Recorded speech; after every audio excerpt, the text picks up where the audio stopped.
Amir is a refugee. He had to leave his home country because of the war. He has lost family members and friends. Many things are different in Germany compared to his former life. Amir has to find his way around in an unfamiliar environment. Although Amir meets a lot of people, he still feels alone. He misses his family, would like to relax and just wants peace of mind. He also sometimes gets bored.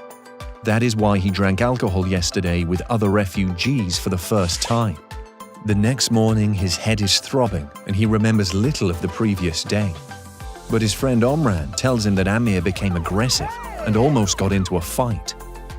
Amir also kicked over a dustbin for no particular reason. He could barely walk straight. That was dangerous because he was almost hit by a car. In the end, he even fell into the mud. Everyone laughed at him. Amir is shocked. He doesn't normally behave like that. He is actually an even-tempered person, but the alcohol temporarily changed him. Omran knows why too. Alcohol is a cell poison. Enjoyed in small amounts, it can indeed enhance your mood. But especially in people who are not used to alcohol, small amounts can already lead to aggressive and uninhibited behavior. In the long run, too much alcohol can make you really ill. Amir fled to Germany to live and work in security. He does not want to ruin this through alcohol.